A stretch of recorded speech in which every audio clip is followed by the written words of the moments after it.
Coucou, j'espère que tu passes une bonne journée. Dans cette vidéo, aujourd'hui, on va parler de comment faire une lettre de motivation qui va marquer l'esprit du jury. C'est vrai qu'on parle pas mal du fait que, voilà, faire une bonne lettre de motivation, c'est important, etc. Mais en fait, qu'est-ce qu'on met dans cette lettre de motivation? Littéralement, comment ça se passe? Parce que moi, pendant des années, je me disais, ok, j'ai envie d'avoir ce master ou j'ai envie de postuler dans telle école.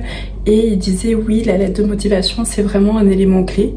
Ok, mais comment on fait véritablement une bonne lettre de motivation? Comment on fait une lettre de motivation qui va marquer l'esprit du jury?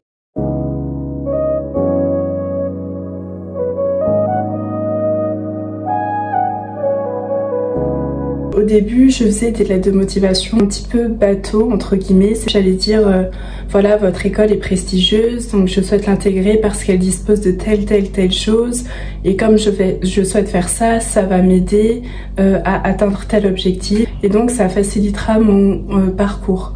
Mais en réalité, en fait, tout a changé à partir de l'année dernière et encore plus cette année. J'ai peaufiné ma manière de faire des lettres de motivation. Et littéralement, je vais tout vous expliquer parce que je me dis... pourquoi pas? Le premier élément pour faire une bonne lettre de motivation et que je pense que beaucoup de personnes sous-estiment, vraiment regardez ce que propose votre master, votre école, votre employeur. Cherchez des informations sur la structure elle-même. En fait, la lettre de motivation, c'est le fruit final de toutes les recherches que vous avez faites et l'hybridation, c'est-à-dire la conjugaison de votre expérience à vous, qui est singulière, et de l'université, de l'école, de la structure que vous souhaitez intégrer. Et pour pouvoir faire une hybridation, une conjugaison parfaite entre guillemets, entre les deux, il faut absolument être au courant de ce que propose la structure que vous souhaitez intégrer. J'avais fait une candidature. Ce que j'ai d'abord commencé à faire, c'est que j'ai été sur le site en question et j'ai littéralement tout épluché. J'ai lu les comptes rendus du jury, c'est-à-dire que le jury disait, bah voilà, il y a eu tant de candidats, certains candidats ont fait ces erreurs, d'autres ont fait telle chose et c'était plutôt des points positifs. Ok, donc ça c'était des points positifs, c'est ce genre de choses qu'ils cherchent, je note. J'ai regardé vraiment en profondeur ce que proposait cette structure. Une fois que j'ai fait ça, mais ça vraiment faut prendre son temps pour le faire, c'est-à-dire que c'est pas 30 minutes, ok j'ai un aperçu du site, non. C'est littéralement, vous allez y passer 2 heures peut-être toute une après-midi, peut-être 2 après-midi. Mais prenez le temps parce que plus vous allez être imbibé de la structure, de ce qu'elle propose, plus vous allez connaître et plus vous allez être capable de faire une candidature qui matche avec les attentes du jury. Une fois que vous avez fait cette première étape, la seconde étape, c'est tout simplement de faire un brouillon de votre lettre de motivation. Oui, un brouillon. On ne commence pas à écrire directement une lettre de motivation parce que ça se pense. En fait, le jury lit tellement de candidatures qu'il veut des personnes qui soient sincères et qui se disent « Ok, je suis vraiment intéressée par cette structure parce qu'elle a à m'offrir, parce que j'ai une histoire derrière. » Parce que mon parcours m'a littéralement préparé à être là, parce que je sais qu'il n'y a que avec cette structure que je pourrai atteindre mes objectifs.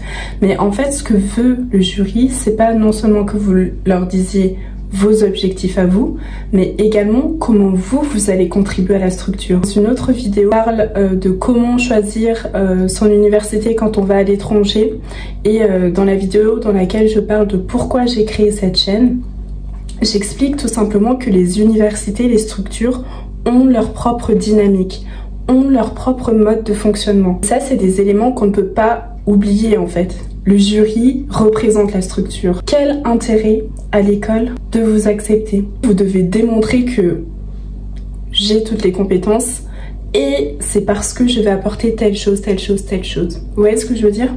Et le brouillon de votre lettre de motivation, ce que vous allez faire, c'est que maintenant que vous avez en tête ce que veut la structure, eh bien vous allez tout simplement dire qu'est-ce que moi j'ai? C'est quoi mon histoire?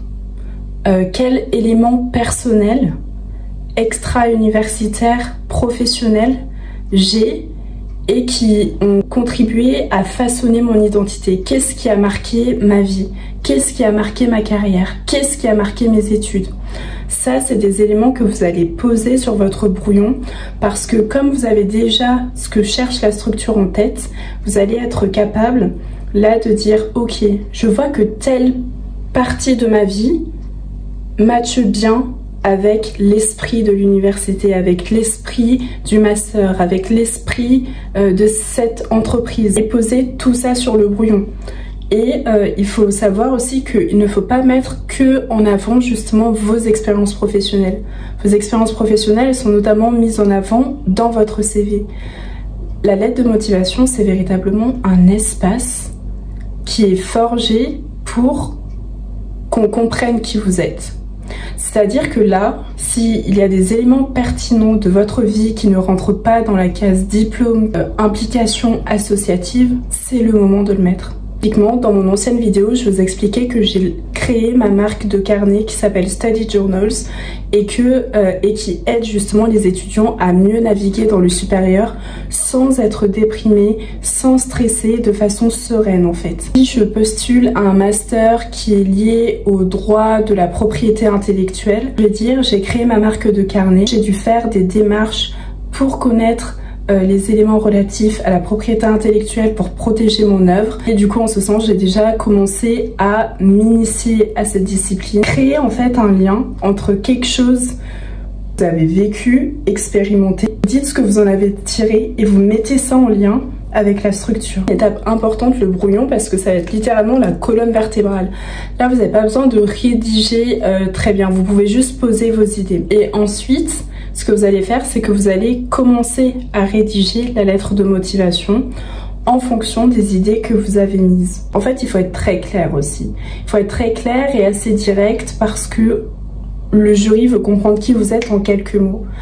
Pas besoin de prendre des tournures. Je me souviens que avant, quand je rédigeais des choses, un ami m'a dit « Mais tu mets trop d'ornementation, tu fais des phrases trop alambiquées, on comprend pas où tu veux aller. » Simplifiez vos phrases, simplifiez-les. Et la simplicité, en fait, c'est un art qui est très difficile à maîtriser parce que c'est réussir à dire des éléments clés, importants, de façon très facile à comprendre et très courte. Pensez à faire des phrases courtes et c'est ça aussi qui va permettre la clarté de votre lettre de motivation. Donc, vous dites pourquoi est-ce que vous souhaitez intégrer cette structure, parce que je veux faire telle profession, et ensuite vous enchaînez avec tous les éléments clés de votre parcours et qui ont amené à ça. Et veillez dans ce développement à toujours relier ça à la structure. C'est-à-dire que si vous avez lu le site, ce que peu de gens font, donc déjà c'est énorme, dites-le. Mais dites-le de manière subtile. Subtil mais simplement. Par exemple, si vous avez lu les témoignages qui sont sur le site d'anciens diplômés, vous pouvez dire telle personne a été dans votre université, elle en a tiré de telles choses, son parcours m'a inspiré, voilà donc pourquoi je souhaite faire cette formation. Si vous avez parlé à un ancien diplômé en direct, par exemple sur LinkedIn, mentionnez-le. J'ai parlé avec X, il m'a indiqué telle chose, c'est pourquoi, voilà. Faites la différence en montrant que vous avez cherché, en montrant que vous êtes intéressé, pas en surface, mais véritablement en profondeur. La motivation, c'est un peu comme du storytelling. C'est un petit peu vous raconter votre parcours, vous raconter votre histoire. Et ce qui est beau dans le storytelling, c'est que vous avez le pouvoir de raconter pas des mensonges, on ne ment pas, mais vous avez le pouvoir de raconter votre histoire de la manière dont vous la percevez, de sorte à ce que ça fasse jonction avec la structure dans laquelle vous souhaitez aller. Je mettrai un petit plan lors du montage pour vous montrer un petit peu comment moi j'organise mes lettres de motivation. L'idée c'est partez de la structure. C'est pour ça que la première étape c'est véritablement chercher sur le site internet ce que l'université propose. Ça ne part pas de vous, vous souhaitez aller là-bas. Pourquoi l'université vous accepterait? C'est ça la question. Et après avoir lu le site de la structure et vous vous dites je ne sais vraiment pas quoi dire, j'ai aucune chance d'être prise, etc. Posez-vous la question, qu'est-ce qui me différencie des autres? Littéralement, mais ça n'a pas besoin d'être des choses exceptionnelles, simplement des petites choses. Désolée, j'ai été un petit peu interrompue, donc demandez-vous littéralement, si j'étais à la place du jury, qu'est-ce que j'aimerais voir? Qu'est-ce que j'aimerais lire? Vous voyez, essayez juste de vous dire là, pendant 30 secondes, je suis le jury, qu'est-ce que j'aimerais voir? Et si vraiment, vraiment, vous n'avez pas d'idée, alors ce que vous faites, c'est que vous utilisez par exemple le chat de Mistral ou ChatGPT. Vous allez prendre par exemple la page où explique le déroulé du master, les attendus, les cours que vous allez suivre, etc. Vous copiez, vous collez dans chat et vous dites, vous lui demandez en fonction des éléments que tu as ci-après. Imagine que tu es un membre du jury. Qu'est-ce que tu attendrais d'un étudiant qui postule dans ce master? Ça va aussi vous donner une autre perspective. Le plus important, c'est vraiment de partir de la structure et vous de voir comment vous pouvez faire jonction la structure et aussi la faire briller. Parce que littéralement, si on prend des exemples d'universités renommées, par exemple dans le domaine du droit, on a par exemple Assas ou Paris 1. Ces universités sont conscientes du fait qu'elles ont une certaine aura, qu'elles ont un certain prestige dans ce domaine. Comment vous pouvez venir pour soit amplifier cette aura, ce prestige, ou comment vous pouvez le maintenir en tant que tel? Parce que cette université ne souhaite pas voir son aura diminuer, entre guillemets. Du coup, comment vous pouvez permettre à cette université de rayonner encore? Comment vous pouvez l'aider dans son objectif de continuer à être parmi les meilleurs? Toutes ces questions, et en fait, moi, ça m'a mis très longtemps à réaliser cela. Attendez que de l'autre côté, le jury, quand il lit ma lettre de motivation, se dise « Ah, cette personne a l'air gentille, cette personne a l'air voilà, sympathique, j'aimerais la rencontrer », mais c'est pas du tout comme ça que les choses se passent. La réalité, c'est que les structures se disent, moi, par exemple, les directeurs de master se disent, moi, mon master, il est génial. Il est vraiment super. Et si j'accepte des étudiants dans ce master, il faut vraiment qu'ils pensent que ce master est génial à la même hauteur que moi je pense ça. Pour ça, ils doivent le démontrer. Le jury va juste sélectionner les personnes qui pourraient le mieux correspondre à l'identité de la structure, le mieux correspondre à l'identité du master. Je voulais dire autre chose.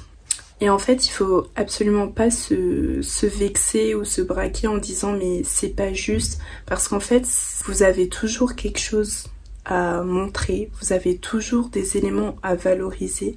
Simplement essayez de renverser votre perspective et au lieu de vous dire j'aimerais tellement avoir ce master, j'aimerais tellement être prise là, dites-vous plutôt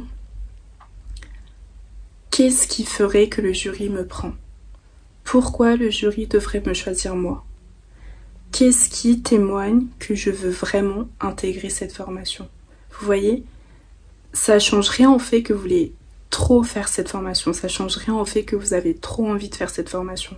Simplement, vous renversez la perspective, ce qui va vous permettre de créer une lettre de motivation qui est plus en adéquation et plus qui part plus du prisme de la structure. Vous voyez ce que je veux dire? Pensez toujours comment je peux aider cette université, comment je peux aider ce master, comment je peux aider cette entreprise à évoluer, comment je peux l'aider à préserver son aura, etc., etc. Vraiment, pensez à comment vous pouvez aider ces structures-là. Et c'est comme ça que elles vous aideront. Par exemple, en vous choisissant, en posant un entretien. Demandez-vous comment je peux leur être utile. C'est ça en fait, quand on vous demande pourquoi vous devez intégrer ce master, c'est comment vous pouvez nous aider. Comment vous pouvez nous aider à préserver notre aura. Comment vous pouvez nous aider à faire rayonner davantage notre master. C'est ça en fait que le jury cherche à savoir. Et donc ne vous tracassez pas et ne partez pas de ce sentiment de manque en disant je ne sais pas si j'ai les compétences, je ne sais pas si j'y arriverai, c'est impossible pour moi. Dites-vous juste qu'est-ce que attend cette université, qu'est-ce que attend ce master, et ensuite cherchez dans vos expériences les choses qui s'alignent avec cela, et si vous avez des projets qui vont dans ce sens, mettez-les en avant. Vous demandez un master qui est très orienté recherche, eh bien, dites par exemple, je m'intéresse à tel sujet, j'aimerais réaliser un travail de recherche sur ce sujet. En ce sens, j'ai déjà pris contact avec X, Y, Z. Donc ça montre déjà que vous êtes dans la dynamique. Vous voyez ce que je veux dire? Donc juste montrer que vous êtes une personne dynamique. Montrer que vous êtes là pour faire évoluer les choses, pour simplement aider l'université à avancer. Bien sûr, vous voulez cette formation parce que ça va vous aider dans votre carrière. Eh bien, demandez-vous dans ce cas-là, comment je peux aider l'université pour que celle-ci vous choisisse. Voilà, donc c'était le sujet de ma vidéo aujourd'hui, comment on fait une bonne lettre de motivation. Comme je l'ai indiqué plus tôt, je vous mettrai bien un petit plan de une lettre de motivation que moi j'ai fait, comme ça pour avoir un visuel global. En tout cas, je suis ravie d'avoir fait cette vidéo, j'espère qu'elle vous sera utile. N'hésitez pas à me poser des petites questions si vous en avez et je vous aiderai au mieux. Je vous souhaite une bonne journée et je vous dis à bientôt.